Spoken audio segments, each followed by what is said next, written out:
저는 오늘 말씀하신 것 중에 의료개혁에 대해서 좀 여쭤보려고 합니다. 조금 전 국정브리핑에서 대통령께서 의대 증원이 마무리됐다 이런 식으로 말씀하셨는데요.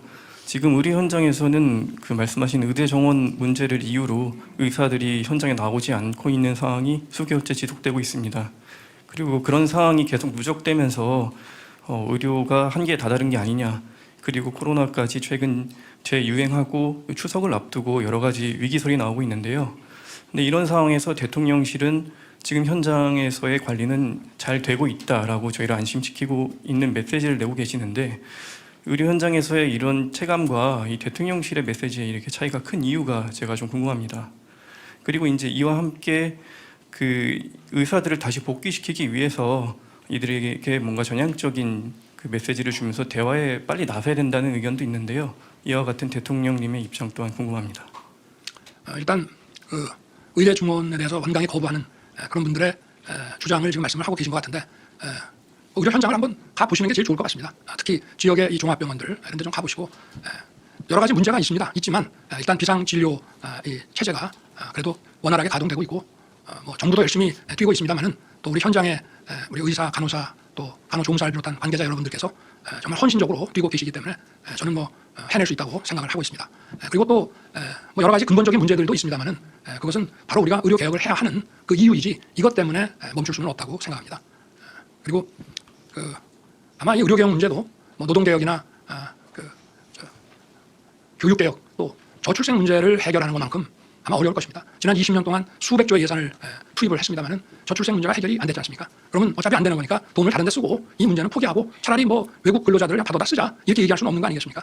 제가 아까도 말씀을 드렸습니다만은 의료 개혁이라는 것은 대한민국 어디에 살든지 어느 지역이나 관계없이 차별받지 않고 국민들의 생명권과 건강권이 공정하게 보장되도록 하는 것입니다. 그걸 국가가 안 하면 국가라고 할 수 있겠습니까? 어려움이 있지만 답은 현장에 있고 디테일에 있는 것이고, 정부는 헌신적인 의료진과 함께 의료 개혁을 반드시 해야 되겠습니다. 한동훈 대표가 제안한 제3자 추천 특검법과 관련해서 여야가 신경전을 벌이고 있는데요. 여야 합의로 법이 통과된다면 대통령님께서 수용하실지 아니면 재의 요구를 하실지 그 판단과 이유가 궁금하고요. 그리고 여전히 특검은 공수처 수사 이후에 필요하면 하시겠다는 입장인지 궁금하고, 마지막으로 임성근 전 사단장 구명로비 의혹에 대해서 실체가 있다고 생각하시는지 여쭙고 싶습니다. 질문이 굉장히 많으시네.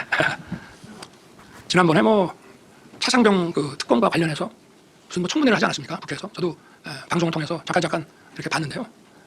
뭐 이미 거기서 뭐 외압의 실체가 없는 것이 자연스럽게 드러난 게 아닌가 생각을 하고, 저는 지난번 그 5월 10일 우리 기자회견 때도 수사가 미흡하면 제가 먼저 특검을 하자고 하겠다라고 했는데, 지금 이제 그 우리 최상병의 이런 안타까운 그 사망 사건에 대해서 도대체 어떻게 법적 책임을 물어야 하는지에 대해서 수사가 저는 잘 되고 있다고 생각합니다. 지난번에 경찰에서 아주 꼼꼼하고 장기간 수사를 해서 수사 결과를 거의 뭐 책을 내듯이 이렇게 발표를 했고, 제가 볼 때는 뭐 언론에서나 많은 국민들이 그 수사 결과에 대해서 특별한 이의를 달기가 어렵다고 저는 보고 있고요. 그래서 국가에 헌신하기 위해서 군문에 들어왔는데 그러한 그 장병이 사망한 거에 대해서 그 원인과 책임을 제대로 규명하지 않는다면 어떻게 강군을 만들 수 있겠습니까? 그래서 거기에 대한 규명이 필요하고, 그리고 그 규명 자체를 군에다 맡기지 않고 이미 민간 수사기관에 또 민간 재판기관에서 하도록 제도가 바뀌어 있고, 거기에 따라서 저는 그 절차가 아주 엄정하게 진행되고 있다고 생각합니다. 이런 것으로 제 답변을 대신하겠습니다. 네, 김건희 여사 명품백 수사 관련해서 여쭙도록 하겠습니다. 검찰 수사팀은 이 사건에 대해서 무혐의로 결론을 내렸지만 이원석 검찰총장은 직권으로 수사심의위원회에 회부를 했잖아요. 사실 검찰 조사 과정에 대해서 국민 눈높이에 맞지 않다는 비판이 있는 것도 사실인데, 대통령께서는 이 부분에 대해서 어떻게 생각하시는지 말씀을 여쭙고, 덧붙여서 제2부속실 준비 중인 걸로 알고 있는데 언제 공식화가 될지, 그리고 나머지 한 축인 특별감찰관 우리가 언제 만나볼 수 있을지 여쭙겠습니다. 질문이 많아서 좀 답변하다가 빠뜨릴 수도 있겠습니다. 일단 저는 그 준사법적인 이런 수사의 처분 결과나 또는 뭐 재판의 어떤 선고 결과에 대해서는 대통령으로서 언급을 그동안 자제해왔다는 점을 좀 유념해 주시기를 부탁드립니다. 그리고 조사 방식에 대해서는 제 예를 들면 저도 검사 시절에 전직 대통령 부인, 전직 영부인에 대해서 멀리 뭐 자택까지 직접 찾아가서 조사를 한 일이 있습니다. 조사 방식이라는 것이 뭐 정해진 것이 아니고, 예를 들어서 뭐 영장을 발부받아서 강제로 하는 거라면 하겠지만 모든 조사는 원칙적으로 임의 조사이기 때문에 여러 가지 고려를 해서 또 조사 방식이라든가 장소가 정해질 수 있는 거라고 생각합니다. 그래서 저도 과거에 사저를 찾아가서 조사를 했고요. 그래서 뭐 그렇지만 어찌 됐든 뭐 수사 처분에 대해서는 제가 언급 안 하는 게 맞다고 생각합니다. 더구나 뭐 가족과 관련된 일이라면 더더군다나 거기에 대해서 언급 안 하는 게 맞고요. 제2부속실은 지금 설치하려고 준비 중입니다. 네. 장소도 지금 마땅한 데가 없어서 뭐 외국에 가보면은 우리 뭐 가까이 뭐 청와대만 해도 대통령 그 배우자가 쓰는 뭐 이런 공간이 또 널찍하게 있고 한데 용산은 지금 그런 것도 없고 뭐 부속실을 만든다고 하면 뭐 장소가 있어야 되는데 지금 일단 좀 마땅한 데가 없습니다. 그래서 장소가 잘 준비되면은 부속실이 이제 본격적으로 뭐 좀 일을 하게 되지 않을까 그런 생각을 하고요. 특감 문제는 그건 국회에서 오면 제가 임명하게 돼 있는 것이고요. 과거부터 국민의힘 여야가 북한 인권재단에 이사를 추천해라. 이사 추천이 안 되기 때문에 북한 인권재단이 법에는 만들어졌지만 출범을 지금 장기간 못하고 있는데 그 두 개의 문제를 서로 이렇게 연관지어서 인권재단 추천과 특감 임명과 이렇게 하는 것으로 저는 들었습니다. 뭐 국회에서 어떤 식이든지 정해주면은 임명하도록 할 것입니다. 그 대통령께서 최근에 8.15 광복절 경축사 포함해가지고 이제 여러 차례 반국가 세력이라는 표현을 쓰셨었거든요. 구체적으로 어떤 집단을 지칭하는지 혹은 뭐 야권이나 야당을 지칭하는지 이런 것이 좀 궁금합니다.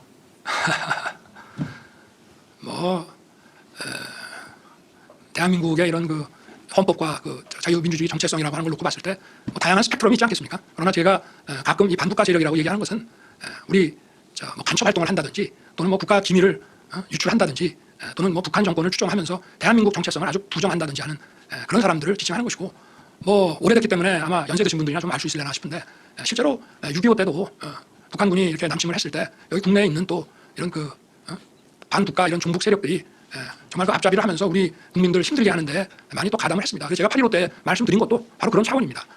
만약에 어떤 전쟁을 벌이거나 군사적으로 공격을 하게 되면 요새는 또 가짜뉴스부터 먼저 온라인에서 이런 공격을 먼저 하면서 시작을 하거든요. 러우 전쟁 때도 그랬고. 그래서 세계 어느 나라나 이런 그 안보 북방에 있어서는 늘 하이브리드 전쟁이라는 걸 염두에 두고 준비를 합니다. 그래서 우리도 이런 반국가 이런 세력들 전부 뭐 100% 대한민국의 헌법과 이런 국채에 충성하는 사람만 있는 것은 아니기 때문에 그런 사람들에 대해서 우리가 늘 경계심을 가져야만 우리의 안보를 우리의 자유민주주의를 굳건히 지킬 수 있다. 이런 말씀입니다. 네.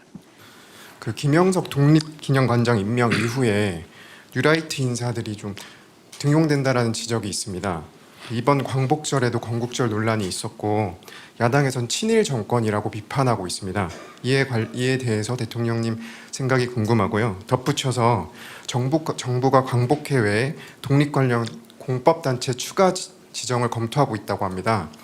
이게 광복절 행사에 광복회가 불참해서 보복 조치가 아니냐 이런 말들이 있는데 이에 대해서 대통령님 말씀이 궁금합니다. 질문을 한 3개쯤 하시니까 갑자기 뒤에 것만 생각나고 그러니까 뉴라이트 얘기부터 하셨네. 김영석 관장. 네, 김영석 관장에 대한 그 인사는 저도 개인적으로 전혀 모르는 분이고 아마 독립기념관장을 추천하는 위원회에서 여러분들에 대해서 심사를 하고 인터뷰도 하고 이렇게 해서 그중에서 3분을 보훈부 장관에게 추천을 하고 보훈부에서는 그 3분 중에 한 분을 대통령에게 지정을 하는데 보통 1, 2, 3등으로 이렇게 심사한 서열을 매겨서 아마 보내는 모양입니다. 그럼 이제 보통 1번으로 올라온 분을 지정을 하는데 저는 그런 인사 과정에 대해서 장관이 위원회를 거쳐서 1번으로 지정한 사람에 대한 인사를 거부해 본 적이 없습니다. 제가 잘 알지도 못하고 그리고 무슨 검증은 좀 하는데요. 검증도 주로 알아서 위원회에서 충분히 했을 거기 때문에 이런 이런 신변에 관한 재산 문제라든지 이제 이런 다른 비위가 없는지 이런 거에 대해서 이제 검증을 해서 별 문제가 없다고 하면 이제 임명을 해왔기 때문에 무슨 특별한 우리 정부의 입장하고 관련 있는 인사는 아니라는 점을 좀 말씀을 드리고 그리고 뉴라이트 얘기가 요새 많이 나오는데 저는 솔직히 뉴라이트가 뭔지 잘 모릅니다. 왜냐? 서로 뉴라이트를 언급하는 분마다 서로 좀 정의가 다른 것 같아서 그래서 우파인데 좀 좀 진보적 우파를 말하는 건지 뭔지 처음에 나올 때는 그런 식으로 들었는데 요새는 또 뉴라이트에 대해서 언론에서 제가 좀 그동안 본 거하고 좀 또 다른 정의가 막 이루어져서 그런 건 잘 모르겠고 우리 정부의 인사는 국가에 대한 충성심 그리고 그 직책을 맡을 수 있는 역량 이 2가지를 보고 인사를 하고 있습니다. 다른 무슨 뉴라이트냐 뭐냐 이런 거 그런 거 안 따지고 그렇게 하고 있고요. 그리고 마지막에 뭐였더라? 그건 제가 잘 모르겠습니다만은 다 애국자의 유족들이 모인 그 단체에 대해서 보복하고 이럴 일이 있겠습니까? 네. 그렇게 좀 이해해 주시면 될 것 같습니다.